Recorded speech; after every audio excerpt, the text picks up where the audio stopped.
IBN 7 हौसला है।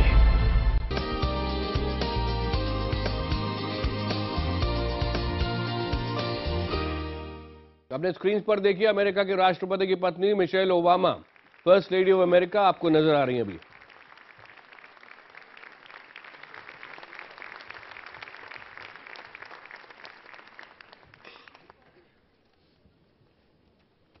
तालियों की गड़गड़ाहट के साथ उनका स्वागत किया गया है।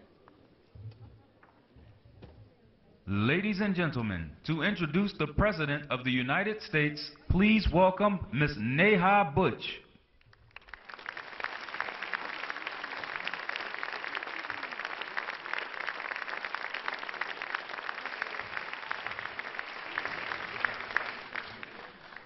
Good morning, everyone.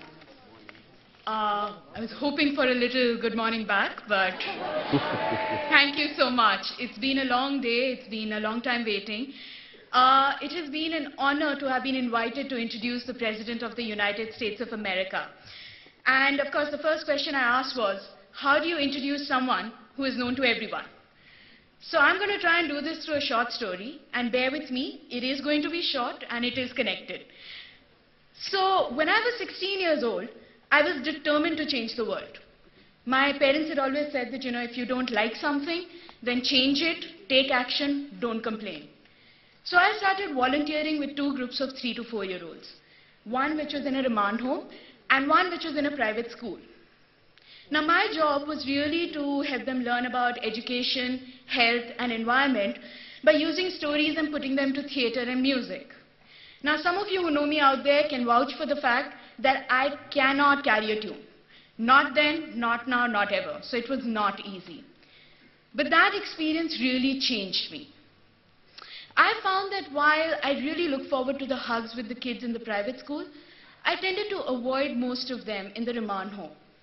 Why? I wanted to change the world, Because I saw and a tiny black insect was going to be my biggest roadblock. That was my mirror. I realized that if I wanted to change the world, I would really need to start by changing myself first. I would need to suspend my judgments, allow curiosity, and learn empathy. When I look back now, I realize that had it not been for that instance, I would never have found my life's passion, that of working with the non-profit organization Prava. At Prava, thank you. At Prava, we co-create empowering spaces with and for young people. Spaces where young people can experience the other and go beyond the narrow restricting identity boundaries. Spaces where they can become empathetic young leaders. Leaders who can take value-based, informed stances and then take appropriate action. Now, it is this belief in the need for empathy that connects me to the President and makes it a privilege to introduce him today. Over the years, he has emphasized the need to work on the empathy deficit. He has talked about how we need to move out of our narrow ambit and experience the other. We have to be able to move out and experience the other to be able to find our truest selves. What is even more incredible is the fact that he has attempted to demonstrate it himself, reminding us time and again that personal and social transformation go hand in hand. Ladies and gentlemen, it is now my pleasure to welcome on behalf of all the people in India, the man you've been waiting for, the President of the United States of America, Mr. Barack Obama.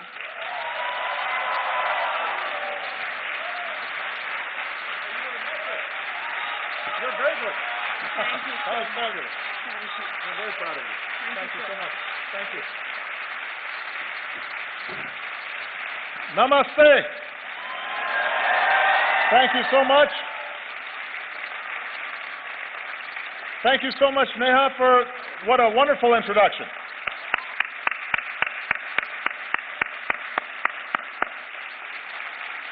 Everybody, please have a seat. Nothing fills me with more hope than when I hear incredible young people like Neha and all the outstanding work that she's doing on behalf of India's youth and for representing this nation's energy and its optimism and its idealism. She makes me very, very proud. And I think that may be her, is that somebody Related to you? Okay, because we just had a chance to meet, and she's beaming with pride right now, sitting next to you.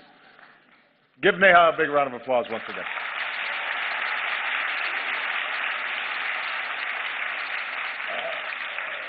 Distinguished guests, ladies and gentlemen, to all the students and young people who are here today, to the people of India watching and listening across this vast nation, I bring the friendship and the greetings of the American people. On behalf of myself and Michelle, thank you so much for welcoming us back to India. Bahut dhanyavad.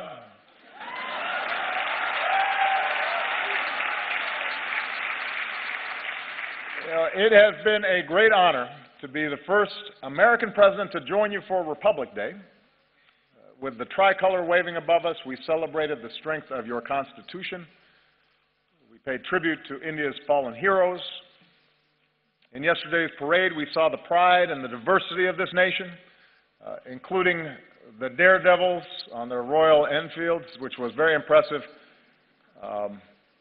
Secret Service does not let me ride motorcycles, especially not on my head. I realize that the sight of an American president as your chief guest on Republic Day would once have seemed unimaginable, but my visit reflects the possibilities of a new moment. As I've said many times, I believe that the relationship between India and the United States can be one of the defining partnerships of the century. When I spoke to your parliament on my last visit, I laid out my vision for how our two nations can build that partnership. Today I want to speak directly to you, the people of India, about what I believe we can achieve together and how we can do it. My commitment to a new chapter between our countries flows from the deep friendship between our people. Michelle and I have felt it ourselves. I recognized India with the first state visit of my presidency, where we also danced to some pretty good Bhangra. For the first time, we brought Diwali to the White House. On our last celebration here,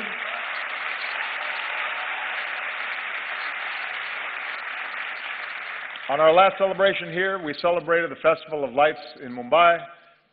We danced with some children. Unfortunately, we were not able to schedule any dancing this visit. Señorita, bude desho mein. You know what I mean. So,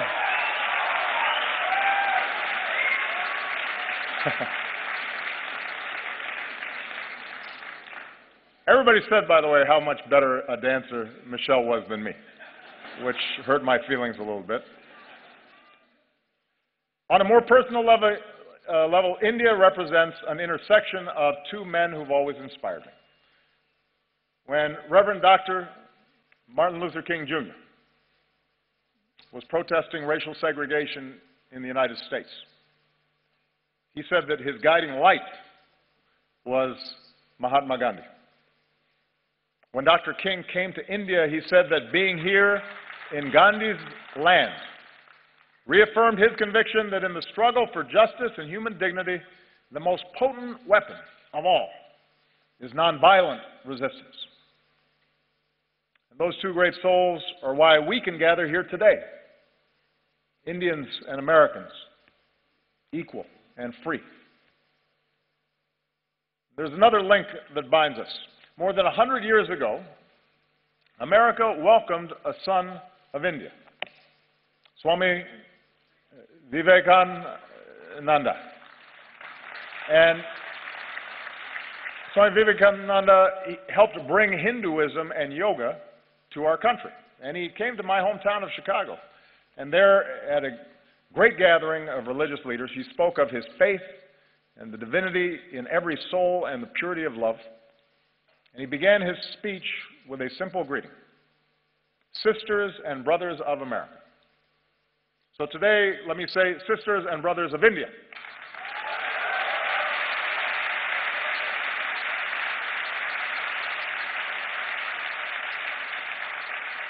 My confidence in what our nations can achieve together is rooted in the values that we share. for we may have our different histories and speak different languages. But when we look at each other, we see a reflection of ourselves. Having thrown off colonialism, we created constitutions that began with the three same words: we the people.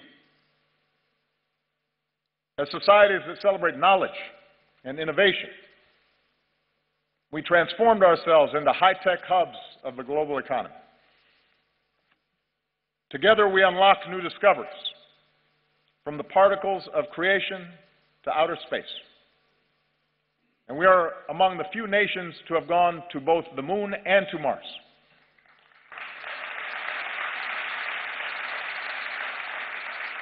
And here in India, this dynamism has resulted in a stunning achievement. You've lifted countless millions from poverty and built one of the world's largest middle classes.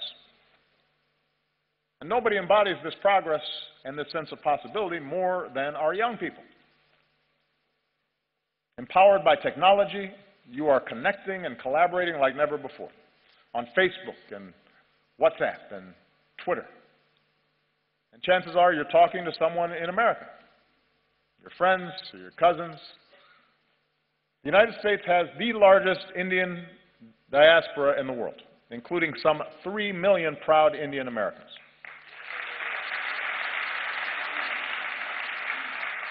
And they make America stronger. They tie us together, bonds of family and friendship that allow us to share in each other's success. So for all these reasons, India and the United States are not just natural partners. I believe America can be India's best partner. I believe that.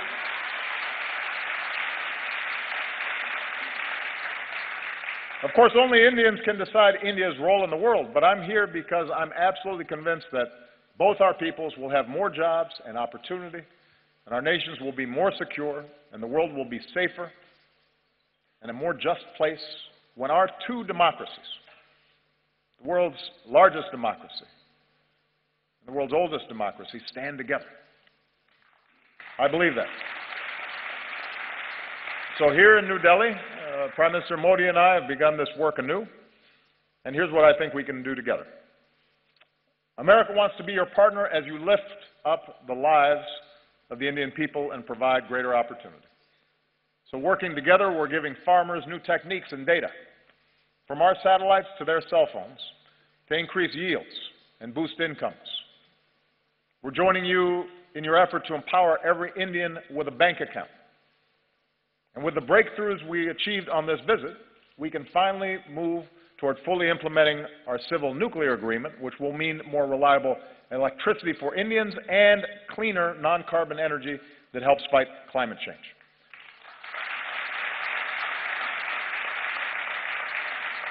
And I don't have to describe for you what more electricity means. Students being able to study at night, businesses being able to stay open longer and hire more workers, farmers being able to use mechanized tools that increase their productivity, whole communities seeing more prosperity. In recent years, India has lifted more people out of poverty than any other country. And now we have a historic opportunity, with India leading the way, to end the injustice of extreme poverty all around the world.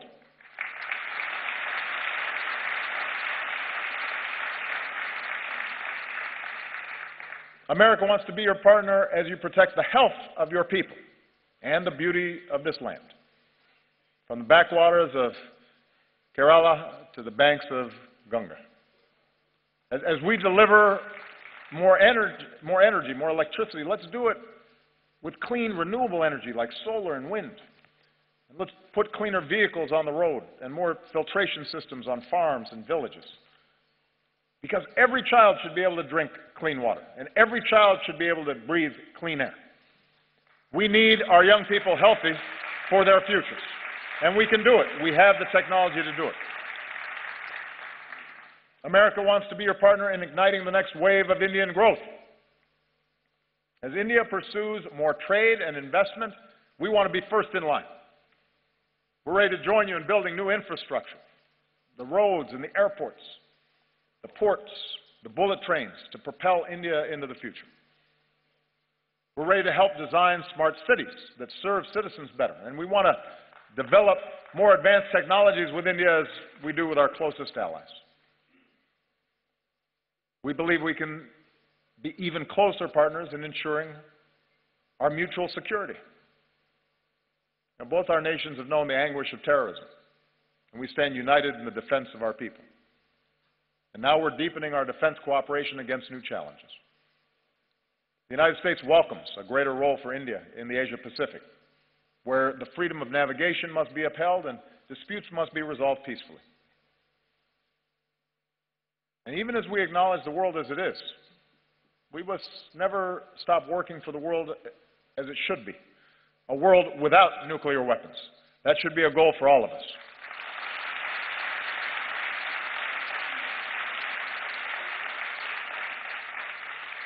I believe if we're going to be true global partners, then our two nations must do more around the world together. So to ensure international security and peace, multilateral institutions created in the 20th century have to be updated for the 21st.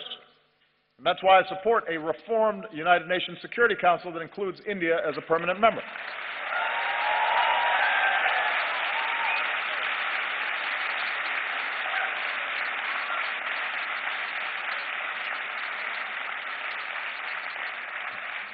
Of course, as I've said before, with power comes responsibility. In this region, India can play a positive role in helping countries forge a better future. From Burma to Sri Lanka, where today there's new hope for democracy. With your experience in elections, you can help other countries with theirs. With your expertise in science and medicine, India can do more around the world to fight disease and develop new vaccines, and help us end the moral outrage of even a single child dying from a preventable disease. Together, we can stand up against human trafficking and work to end the scourge of modern-day slavery.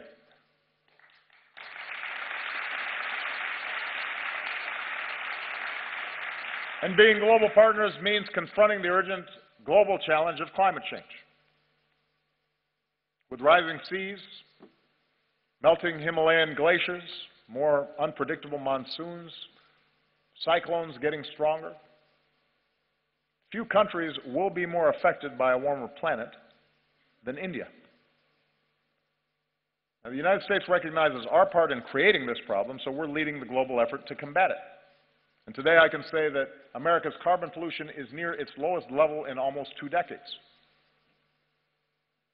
I know the argument made by some that it's unfair for countries like the United States to ask developing nations and emerging economies like India to reduce your dependence on the same fossil fuels that help power our growth for more than a century.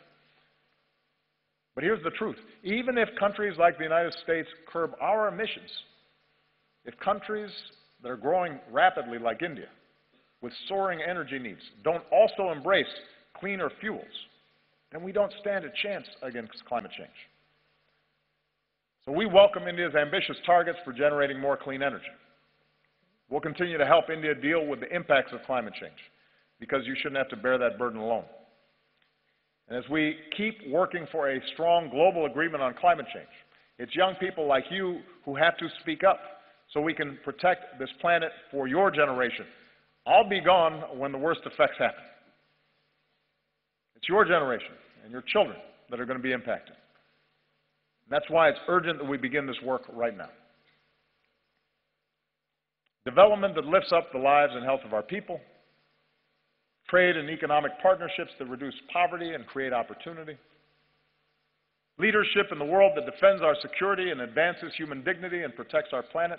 That's what I believe India and America can do together. So with the rest of my time, I want to discuss how we can do it. Because in big and diverse societies like ours, progress ultimately depends on something more basic, and that is how we see each other. We know from experience what makes nations strong. Neha, I think, did a great job of describing the essence of what's important here. We are strongest when we see the inherent dignity in every human being. Look at our countries. the incredible diversity, even here in this hall. India is defined by countless languages and dialects in every color and caste and creed, gender and orientations. And likewise in America, we're black and white and Latino and Asian and Indian American and Native American. Your Constitution begins with the pledge to uphold the dignity of the individual. And our Declaration of Independence proclaims that all men are created equal. In both our countries, generations have worked to live up to these ideals. When he came to India, Martin Luther King Jr. was introduced to some school children as a fellow untouchable. My grandfather was a cook for the British Army in Kenya. The distant branches of Michelle's family tree include both slaves and slave owners. When we were born, people who looked like us still couldn't vote in some parts of the country. Even as America has blessed us with extraordinary opportunities, there were moments in my life where I've been treated differently because of the color of my skin.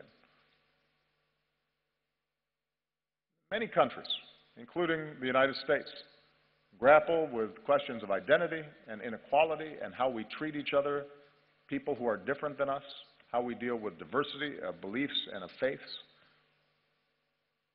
Right now, in crowded neighborhoods not far from here, a man is driving an auto rickshaw or washing somebody else's clothes or doing the hard work no one else will do.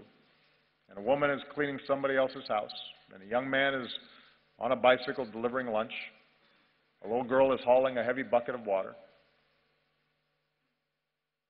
And I believe their dreams, their hopes, are just as important, just as beautiful, just as worthy as ours. So even as we live in a world of terrible inequality, we're also proud to live in countries where even the grandson of a cook can become president, or even a Dulit can help write a constitution, and even a tea seller can become prime minister.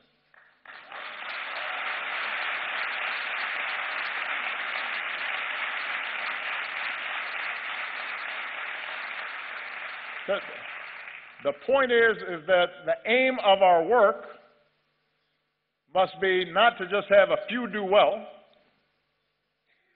but to have everybody have a chance. Everybody who's willing to work for it have the ability to dream big and then reach those dreams. Our nations are strongest when we uphold the equality of all our people, and that includes our women. Now, you may have noticed I am married to a very strong and talented woman. Michelle is not afraid to speak her mind or tell me when I'm wrong, which happens frequently.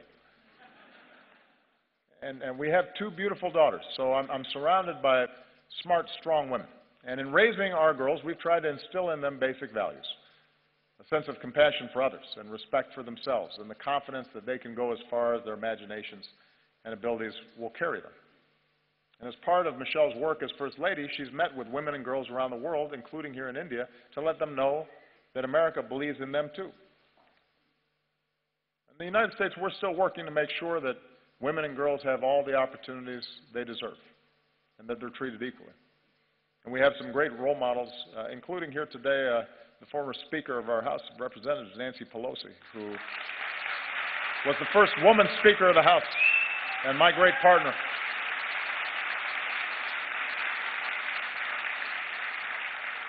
And here in India, it's the wives and the mothers who so often hold families and communities together.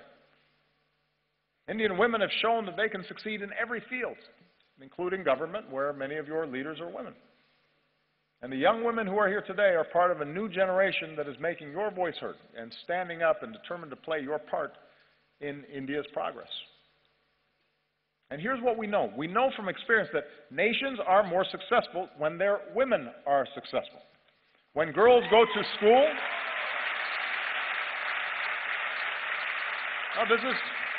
this is one of the most direct measures of whether a nation is going to develop effectively is how it treats its women. When a girl goes to school, it doesn't just open up her young mind, it benefits all of us because maybe someday she'll start her own business or invent a new technology or cure a disease. And when women are able to work, families are healthier and communities are wealthier and entire countries are more prosperous. And when young women are educated, then their children are going to be well educated and have more opportunity. So if nations really want to succeed in today's global economy, they can't simply ignore the talents of half their people. And as husbands and fathers and brothers, we have to step up because every girl's life matters. Every daughter deserves the same chance as our sons. Every woman should be able to go about her day, to walk the streets or ride the bus and be safe and be treated with respect and dignity. She deserves that.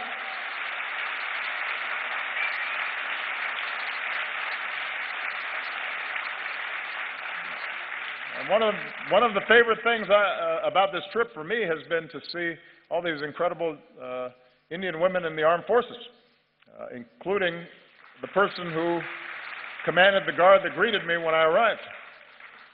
It's remarkable, and it's a sign of great strength and great progress. Our nations are strongest when we see that we are all God's children, all equal in His eyes and worthy of His love. Across our two great countries, we have Hindus and Muslims, Christians and Sikhs and Jews and Buddhists and Jains and so many faiths.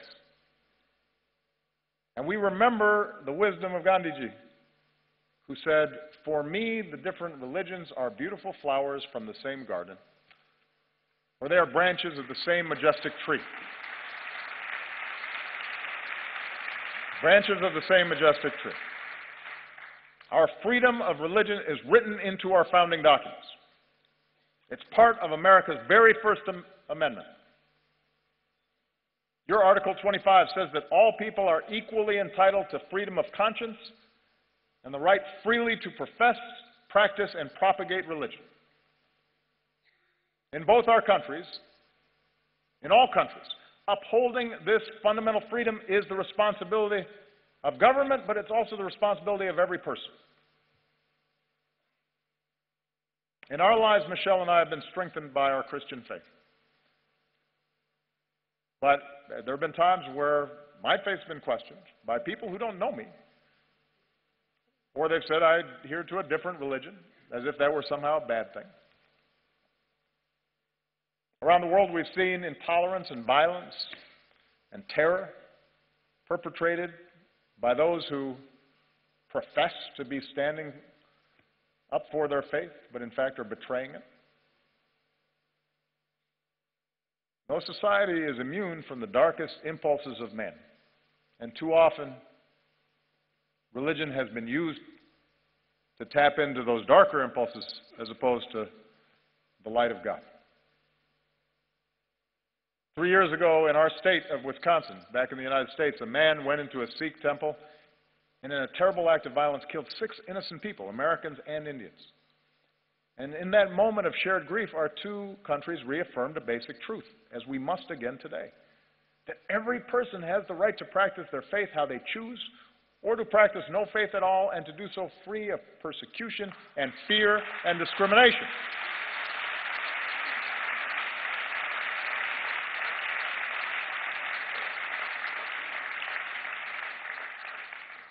The peace we seek in the world begins in human hearts. And it finds its glorious expression when we look beyond any differences in religion or tribe and rejoice in the beauty of every soul. Nowhere is that more important than India. Nowhere is it going to be more necessary for that foundational value to be upheld. India will succeed so long as it is not splintered along the lines of religious faith, so long as it's not splintered along any lines and is unified as one nation. And it's when all Indians, whatever your faith, go to the movies and applaud actors like Shah Rukh Khan, and when you celebrate athletes like Milkha Singh or Mary Kom, and every Indian can take pride in the courage of a humanitarian who liberates boys and girls from forced labor and exploitation, who's here today. Kailash Sujati, our most recent winner of the Nobel Prize for Peace. So that's what unifies us. Do we act with compassion and empathy? Are we measured by our efforts, by what Dr. King called the content of our character, rather than the color of our skin or the manner in which we worship our God? In both our countries, in India and in America, our diversity is our strength, and we have to guard against any efforts to divide ourselves along sectarian lines or any other lines. And if we do that well, if America shows itself as an example of its diversity and yet the capacity to live together and work together in common effort, in common purpose, if India, as massive as it is, with so much diversity, so many differences, is able to continually affirm its democracy, that is an example for every other country on earth. That's what makes us world leaders. Not just the size of our economy or the number of weapons we have, but our ability to show the way in how we work together and how much respect we show each other. And finally, our nations are strongest when we empower our young people, and how much respect we show each other. And finally, our nations are strongest when we empower our young people. Because ultimately, you're the one who has to break down these old stereotypes and these old barriers, these old ways of thinking. You know, prejudices and stereotypes and assumptions, those are what happens to old minds, like mine. You know, I'm getting gray hair now. I was more youthful when I first started this office. And that's why young people are so important in these efforts. You know, here in India, most people are under 35 years old. And India is on track to become the world's most populous country. So young Indians like you aren't just going to define the future of this nation, you're going to shape the world. Like young people everywhere, you want to get an education and find a good job and make your mark, and it's not easy. But in our two countries, it's possible.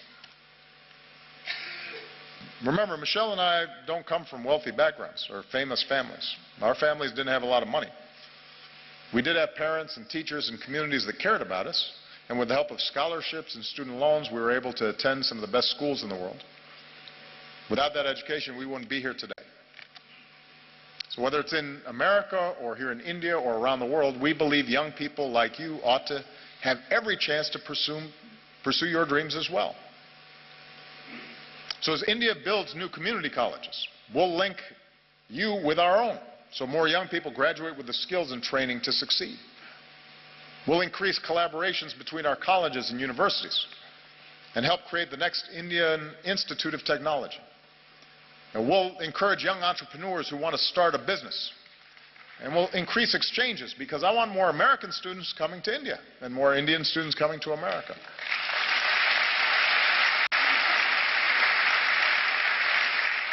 And that way we can learn from each other and we can go further. Because one other thing we have in common, Indians and Americans are some of the hardest working people on earth. And I've seen that.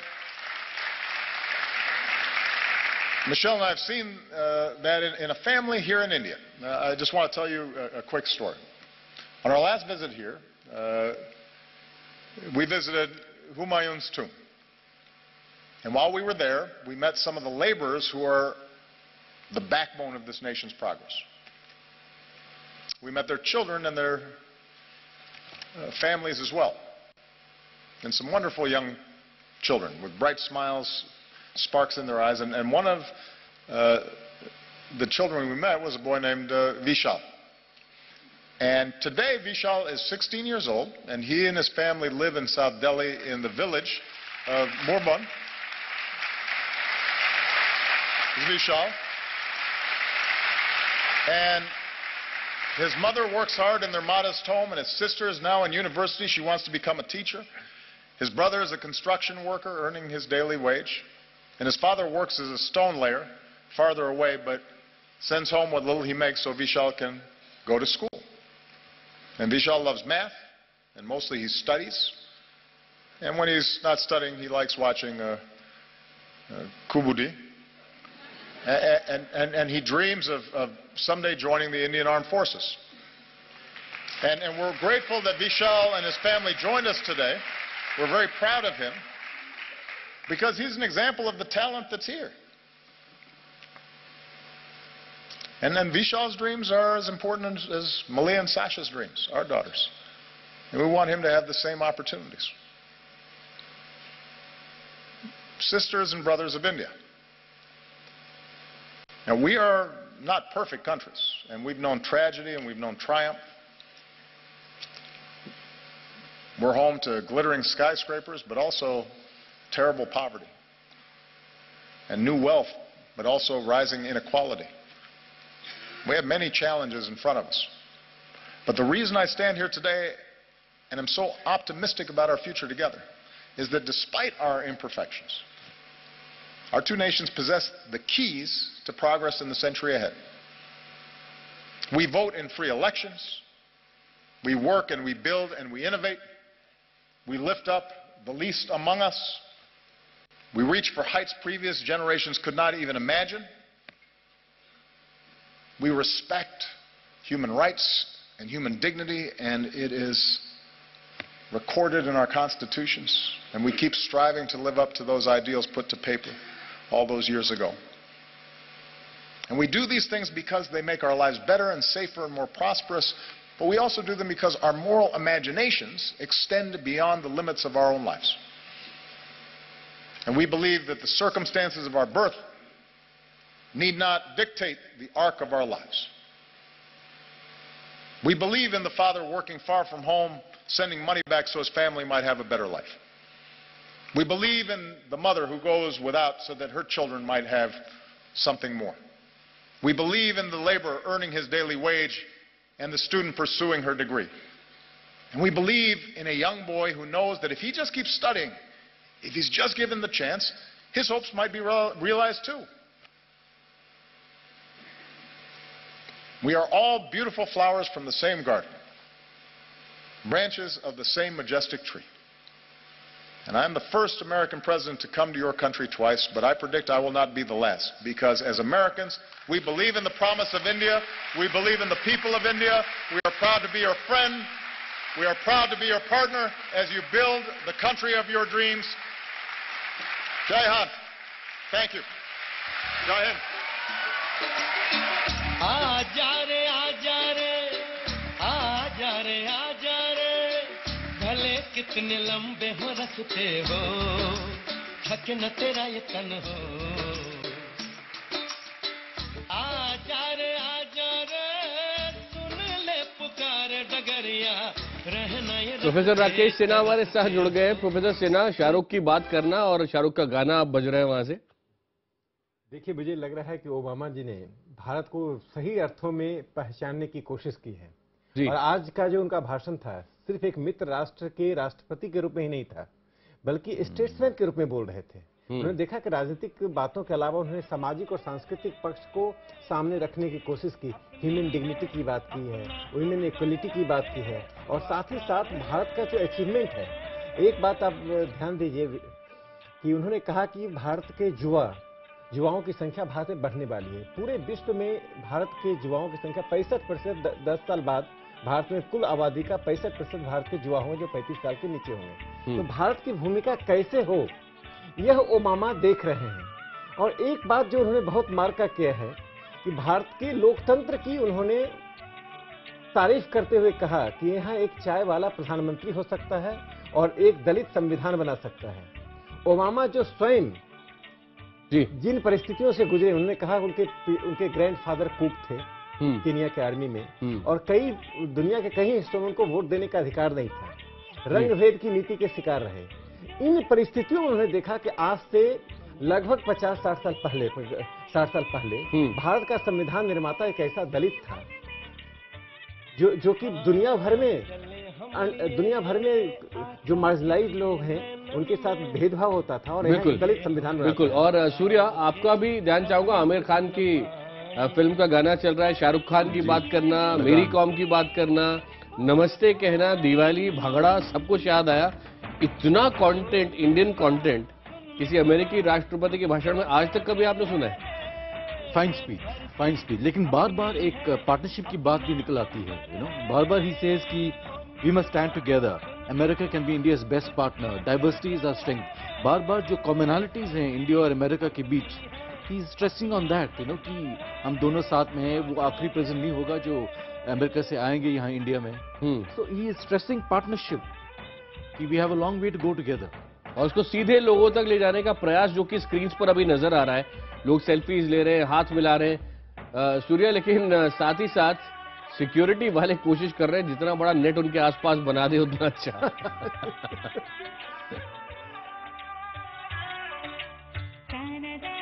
Michelle Obama, वो घड़ी जिसका बहुत सारे लोगों को शायद इंतजार होगा। ये पहला सीधा इंटरैक्शन है इस विजिट में मिशेल ओबामा का आम नागरिकों के साथ। काफी लो प्रोफाइल रही है इस बार। इसमें एक बात और देखिए कि इसमें सांस्कृतिक और सामाजिक पक्ष को उन्होंने उभारने की कोशिश की है और भारत और अमेरिका के संबंधों को राजनीतिक आईने में देखने की जगह उन्होंने एक ऐतिहासिक परिप्रेक्ष्य में देखा है। स्वामी विवेकानंद की बातों को कहना और स्वामी विवेकानंद ने किस प्रकार से भारत की छवि को, भारत और अमेरिका के लोगों को प्रभावित किया है अपनी यात्रा में, और भारत और अमेरिका के संबंधों को स्वामी विवेकानंद की अमेरिका में शिकागो के विश्व धर्म सम्मेलन के भाषण के बाद से जोड़कर देखना। लगभग 125 साल पहले की घटना जिस पर भारत को गर्व है, लेकिन वहीं से उठाकर बात कहना अमेरिकी राष्ट्रपति का। और उसी तरह पर उन्होंने कहा कि मेरे प्यारे भारतीय भाइयों और बहनों, जो स्वामी विवेकानंद ने जिस तरह से संबोधित किया था विश्व धर्म सम्मेलन को, उसी तरह पर उन्होंने संबोधित करने की कोशिश की। 125 साल में चक्र पूरा घूम गया सूर्या। प्रेसिडेंट ओबामा, और मैंने देखा है कि काफी जो अमेरिकन प्रेसिडेंट्स हैं उनका एक क्वालिटी है, शायद एक टीवी फ्रेंडलीनेस या पता नहीं क्या कहें, they have an ability to reach out to people जहां भी हो। बिल्कुल, ये अमेरिका का एक मैजिक है, उनके वैल्यूज, उनका एक ग्लैमर शायद आप कह सकते हैं। नहीं, उसमें एक और देखिए कि जैसे उन्होंने कुछ बातों को ऐसा जिक्र किया है जिससे लगता है कि उन्होंने अच्छा होमवर्क किया है भारत के बारे में, बाकायदा होमवर्क किया और बार-बार प्रैक्टिस की होगी जय हिंद बोलने की और कबड्डी बोलने की। उन्होंने भारत की परिवार व्यवस्था की बहुत तारीफ की जी, और कहा कि देखिए जिस वुमेन को इक्वलिटी देने की बात इसलिए भी है कि यही महिलाएं हैं जो भारत की परिवार व्यवस्था को बनाए हुए हैं। अर्थात जो पश्चिम में आज जो परिवार व्यवस्था एक संकट से गुजर रहा है, उसकी कहीं न कहीं उनके बैक ऑफ माइंड में रहा कि भारत की परिवार व्यवस्था अभी भी अच्छी चल रही है, उसका कारण महिलाएं हैं। बिल्कुल। अच्छा, 2010 में भी ओबामा आए थे और उन्होंने टाउन हॉल टाइप मीटिंग की थी ऐसी ही श्रीफोर्ड ऑडिटोरियम में। इस वक्त लाइव आप उनको देख रहे हैं, लोग सेल्फीज लिए जा रहे हैं, उनके फोटो खींचे जा रहे हैं। लेकिन 2010 में ये रस की बरसात इस तरह से उस समय नहीं हुई थी। एक बरसात वहां पर कल हुई थी जब वो गणतंत्र दिवस की परेड में थे। एक रस की वर्षा अभी हो रही है। बिल्कुल। किसने सोचा था सूर्या कि आमिर खान की फिल्म का गाना पीछे चल रहा होगा और ओबामा लोगों से मिल रहे होंगे। लेकिन Obama is a fine speaker, उनके जो होमवर्क करते हैं। अच्छा, अब तक भारत के किसी भी भाषण में ओबामा इस लय में नहीं थे जितना कि यहाँ युवाओं के सामने जब वो थे। थोड़ा सा गाने के साथ फुल स्क्रीन पर देखते हैं, ये खूबसूरत विजुअल है बड़ा। एक और हाई पॉइंट है इस विजिट का। पुकार डगरिया रहना ये रस्ते तरसते हो, तू आ जा रे, इस धरती का है राजा तू, ये बात जान ले तू, कठिनाई से टकरा जा तू, नहीं हार मान ले तू। मितवा सुन मितवा, तुझको क्या डर है रे, ये धरती अपनी है, अपना अंबर है रे। ओ मितवा सुन मितवा, ये सिर्फ अमेरिकी प्रेसिडेंट के साथ होता है, किसी और के साथ नहीं। शायद थोड़ी बहुत पाकिस्तान या चीन, लेकिन वहाँ पे जो सेंटिमेंट्स होते हैं थोड़ी बहुत नेगेटिव भी होते हैं। लेकिन यहाँ पे ये बराक ओबामा का इंडिया में मोदी मोमेंट है।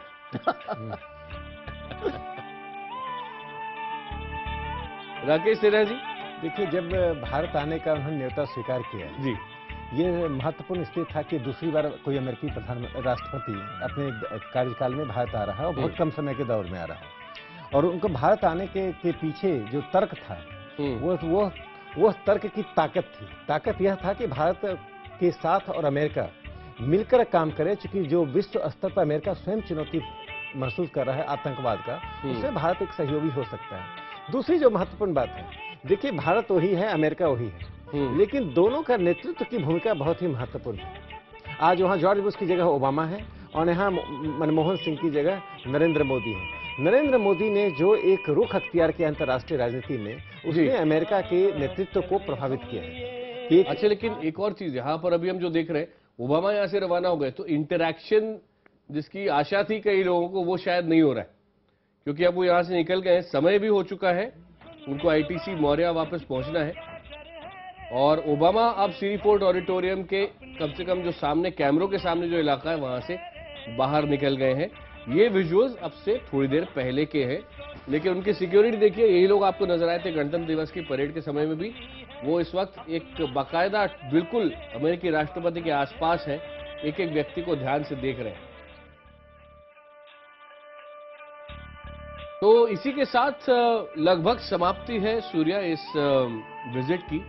इसको आप 10 की स्केल पर, बल्कि मैं पूछूंगा आपसे, क्योंकि आप तो कई रिपोर्ट कार्ड पहले बना चुके हैं, इस विजिट में 100 में से कितने मार्क्स देंगे?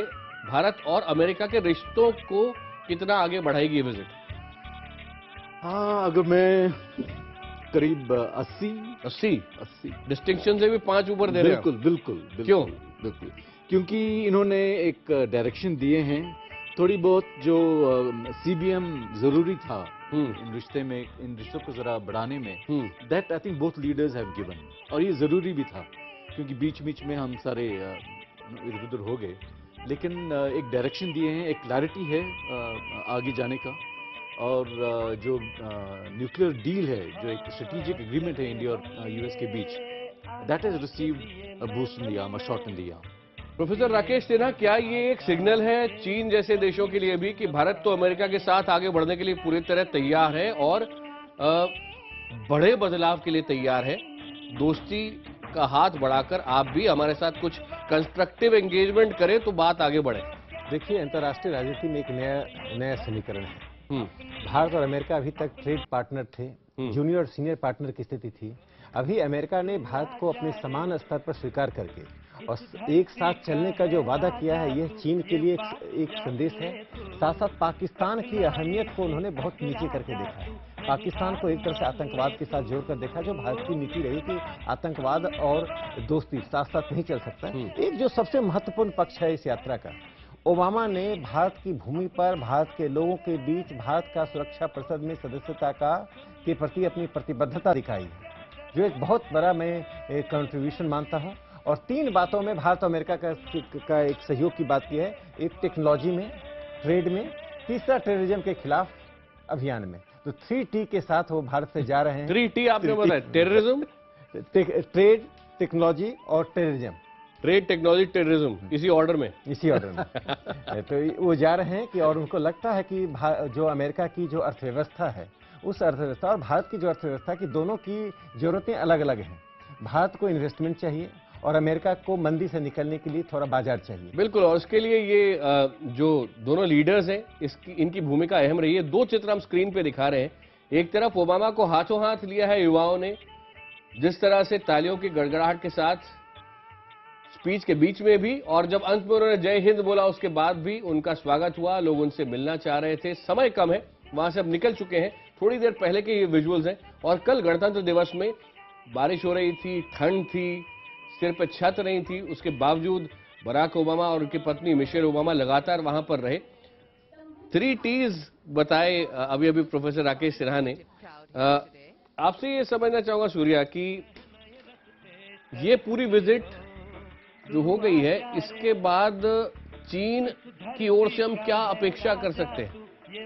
चीन ने वैसे भी एक हिट भी दे दिए हैं। आपके ब्रेकिंग न्यूज में भी आया जी कि इंडिया की जो एडमिशन होगा न्यूक्लियर सप्लायर्स ग्रुप या वासनार अरेंजमेंट, ऐसे जो न्यूक्लियर ट्रेड के जो इंटरनेशनल ग्रुप्स हैं, उसमें एडमिशन इतना आसान नहीं होगा। इंडिया को थोड़ी बहुत चीन के साथ अंडरस्टैंडिंग भी होना है, और मेरे ख्याल में ये लंबा रास्ता है, इसमें टाइम लगेगा। वैसे भी न्यूक्लियर डील की जो पूरे जो इश्यूज हैं, जो डिटेल्ड इश्यूज हैं, वो सारे अभी बाकी हैं, नेगोशिएट होना है। अच्छा, भारत की तरफ से जो बदलाव किए जाने हैं अपने सिस्टम के अंदर, उसमें कहीं भी क्या सरकार को कांग्रेस की और विपक्षी दलों की जरूरत पड़ेगी, या फिर प्रधानमंत्री मोदी अपने ही तौर पर वो सारी चीजें कर सकते हैं जो न्यूक्लियर डील को आगे ले जाने के लिए जिनकी जरूरत है? देखिए, न्यूक्लियर डील तो पास हो गया था, ठीक, अभी सिर्फ जो एडमिनिस्ट्रेटिव गतिरोध छूटा है जी। उसके बाद आगे बढ़ने के लिए क्या संसद में किसी प्रकार का साथ चाहिए या नहीं? देखिए, लायबिलिटी लॉ तो रहेगा, बस थोड़ी बहुत उसी में थोड़ी बहुत बदल दिए गए को थे। जरा अमेंड करके तो नए सिरे से अब संसद में कुछ भी पास नहीं कराना है, कोई जरूरत नहीं। जो बड़े फैसले दोनों बड़े नेता ले चुके हैं अब उनको इम्प्लीमेंट करवाना है, जिसके लिए आप कह रहे हैं 1-2 साल लगेंगे। शायद ज्यादा भी हो सकता है। ये डिपेंड होता है कि किस तरीके से हम दोनों अपने इश्यूज देखते हैं और टेक्निकल इश्यूज क्या हैं, कैसे रिजॉल्व होते हैं, कितना अंडरस्टैंडिंग है दोनों साइड्स के बीच में। अच्छा प्रोफेसर सिन्हा, एक बात, 2 नेशंस है, एक तरफ अमेरिका है जो कहता है कि सिक्योरिटी सुरक्षा परिषद में, सिक्योरिटी काउंसिल में भारत को हम लाना चाहते हैं। ये खुलकर अमेरिका के राष्ट्रपति से आपने कहा, इस यात्रा में लोगों के सामने कह चुके हैं। चीन बार बार हम पढ़ते हैं कि बातें कहता रहा है, लेकिन दोनों की मंशा में क्या बहुत फर्क?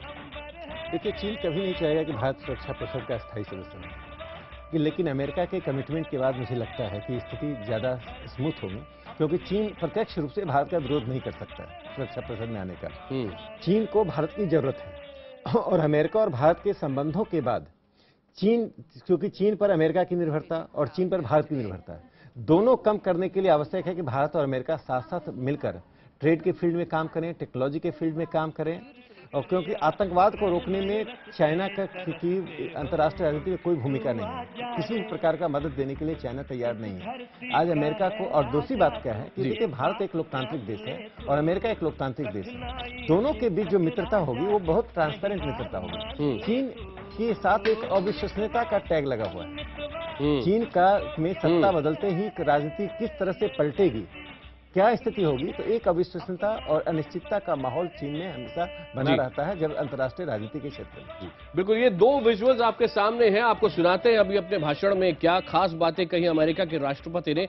बिल्कुल दिल जीत लेने वाला भाषण था, इमोशन पे बहुत हाई था, फ्लाइंग कलर्स के साथ इसकी प्रशंसा की है। हमारे यहाँ जो हमारे साथ बैठे हैं अंतर्राष्ट्रीय मामलों के जानकार सूर्या गंगाधरन ने, जो एडिटर भी हैं डिफेंस एंड टेक्नोलॉजी मैगजीन के, प्रोफेसर राकेश सिन्हा भी उन्हें फुल मार्क्स दे रहे हैं।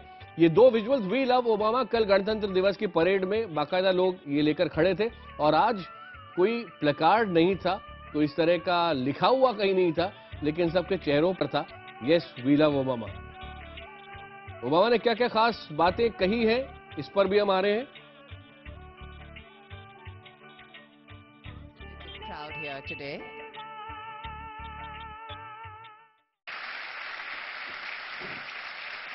Namaste. Thank you so much. Thank you so much, Neha, for what a wonderful introduction.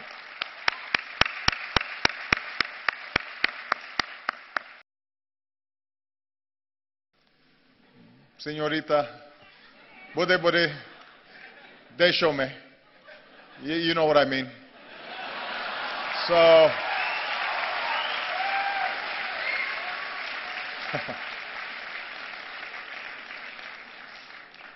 everybody said, by the way, how much better a dancer Michelle was than me, which hurt my feelings a little bit.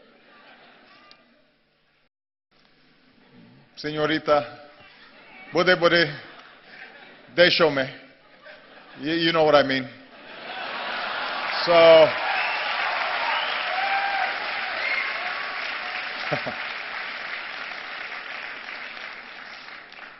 everybody said, by the way, how much better a dancer Michelle was than me, which hurt my feelings a little bit. Even as we live in a world of terrible inequality, we're also proud to live in countries where even the grandson of a cook can become president, or even a dulit can help write a constitution, and even a tea seller can become prime minister.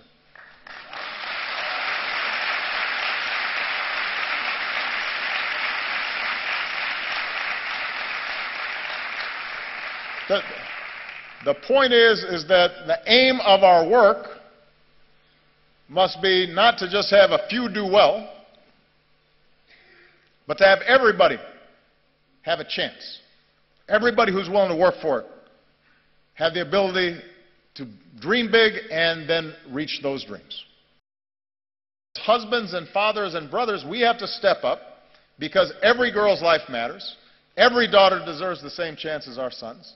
Every woman should be able to go about her day, to walk the streets or ride the bus and be safe and be treated with respect and dignity. She deserves that. My grandfather was a cook for the British Army in Kenya. The distant branches of Michelle's family tree include both slaves and slave owners. In the United States, we're still working to make sure that women and girls have all the opportunities they deserve, and that they're treated equally. And we have some great role models, including here today the former Speaker of our House of Representatives, Nancy Pelosi, who was the first woman Speaker of the House, and my great partner.